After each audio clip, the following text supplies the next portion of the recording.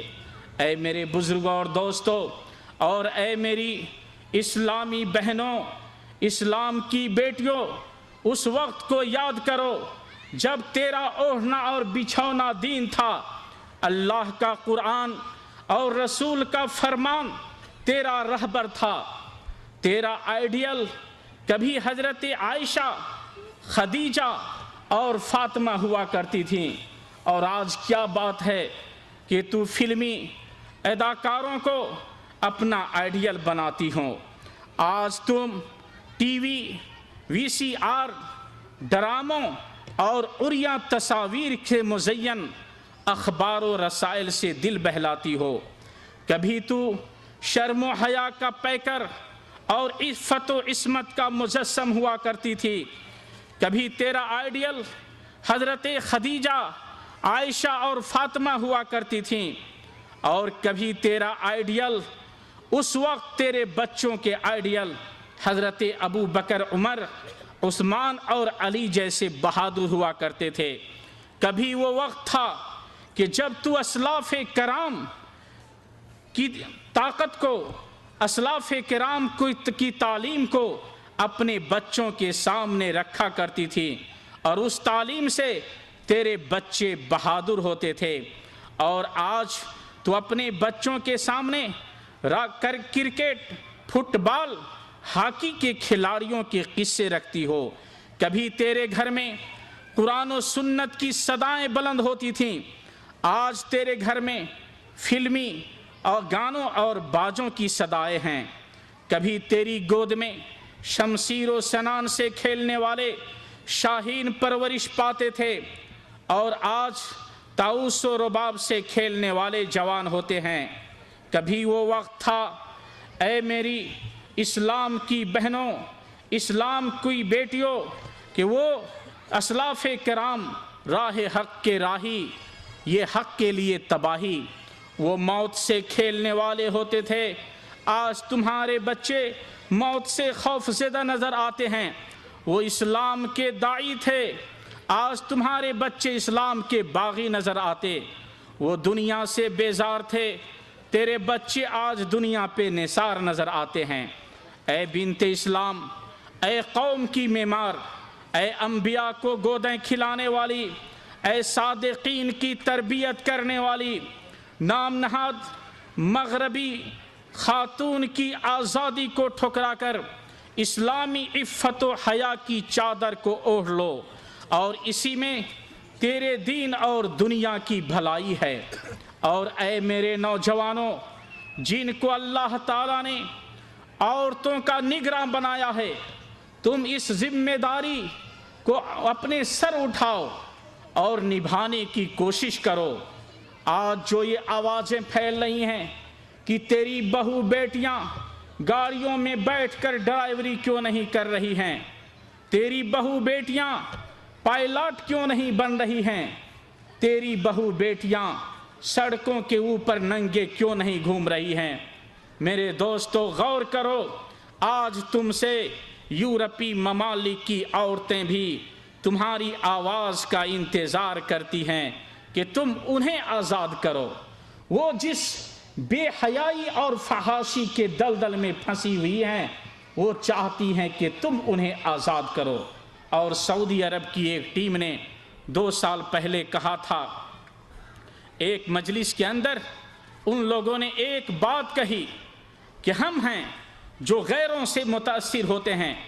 کہا امریکہ کی ایک سڑک پہ چلتے ہوئے جب ہم اپنے لباس میں تھے، ثوب اور غترے کے اندر تھے، تو چند اسکول کی لڑکیاں سامنے آ گئیں اور انہوں نے ہاتھ ملانا چاہا، تو ہم نے اپنا ہاتھ کھینچ لیا، تو ان لڑکیوں نے کہا اوہ دس از ویری گڈ، یہ تو بہت اچھی بات ہے۔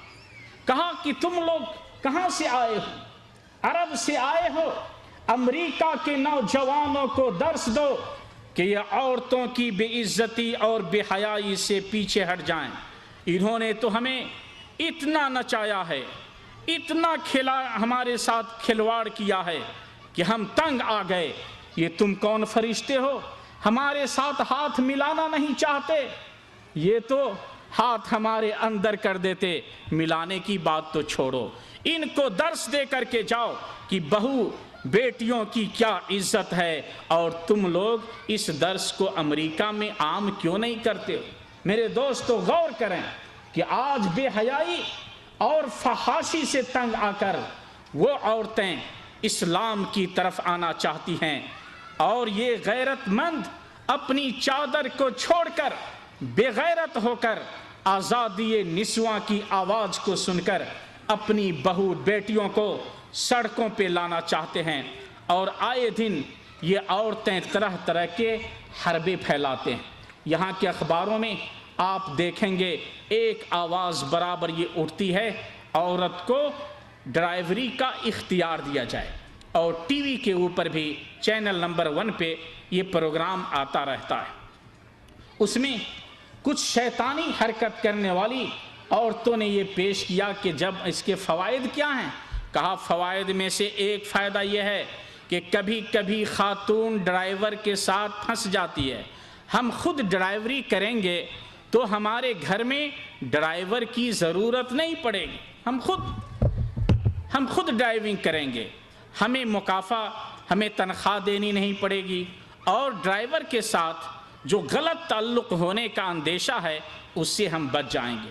اس آواز کو سن کر ایک معمر خاتون نے فوراً سعودی ٹی وی چینل 1 کو فون کیا اور اس نے مداخلت کی، انٹرفیئر کیا اور کہا کہ یہ جو ساری باتیں میں چند منٹوں سے سن رہی ہوں کہ عورت کی ڈرائیوری کے اندر یہ فوائد ہیں، تو آخر بتاؤ، میں 80 سال کی ہو گئی، میرے گھر میں ڈرائیور نہیں ہے، میں خود اپنی گاڑی نہیں چلاتی، کیا میرا شوہر مر چکا ہے، میرا بیٹا مر چکا ہے، ہم بیوہ ہیں کہ ہمیں دوسرے کی ضرورت پڑے گی، ہمارا شوہر ہمیں اسکول کیوں نہیں پہنچائے گا، ہمارا بیٹا اپنی ماں کا ہاتھ پکڑ کر اپنی ماں کو گاڑی میں بیٹھا کر کیوں نہیں پہنچائے گا۔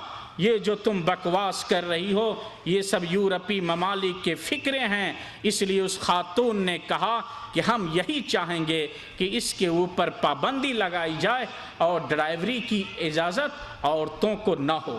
میرے دوستو، نئے نئے طریقہ کار اپنائے گئے، مگر ضرورت اس بات کی ہے کہ ہم اسلامی خواتین کو سمجھائیں، درس دیں، یورپی ممالک کے واقعات ان کے سامنے رکھیں اور کہیں کہ آج یورپ کی خواتین بھی بے حیائی اور بے غیرتی سے تنگ آ کر آج تمہارے اسلام کا لباس پہننا چاہتی ہیں۔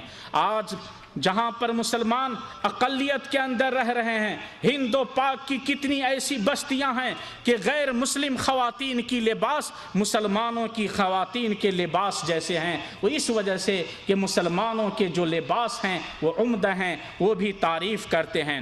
اور ان خواتین سے میں کہنا چاہوں گا جو یہ مطالبہ کرتی رہتی ہیں کہ ہمیں آزادی چاہیے، ہمیں یہ برقع نہیں چاہیے، نقاب نہیں چاہیے، تو ان سے یہی کہوں گا کہ اسلام نے جو تمہیں عزت عطا فرمائی ہے اسی کے اندر تمہاری بھلائی ہے۔ تو لباس فتنے پرور ہٹا دیتی تو اچھا تھا، تو لباس فتنے پرور ہٹا دیتی تو اچھا تھا، تو سودا کی طرح پردہ بنا لیتی تو اچھا تھا، تیری نیچی نظر خود تیری عصمت کی محافظ ہے، تیری نیچی نظر خود تیری عصمت کی محافظ ہے، تو اس نشتر کی تیزی آزما لیتی تو اچھا تھا۔ وآخر دعوانا ان الحمدللہ رب العالمین، والسلام علیکم ورحمۃ اللہ وبرکاتہ۔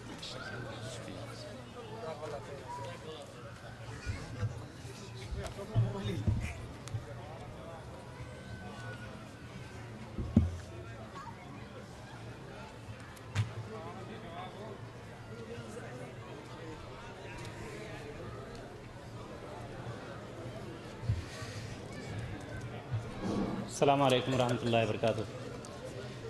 اللہ تعالیٰ ذائقہ خیر دے فضیلت الشیخ کو کہ آزادی نسواں جیسے اہم موضوع پر بہت ہی مدلل طور پر آپ کے سامنے باتیں پیش کی ہیں۔ اللہ تعالیٰ ہم سب کو اس پر عمل کرنے کی توفیق عطا فرمائے۔ آپ لوگ اپنی اپنی جگہ پر بیٹھے رہیں، کھانا بالکل ریڈی ہے، سفرہ آپ کے بیچ بچھے گا اور وہیں پر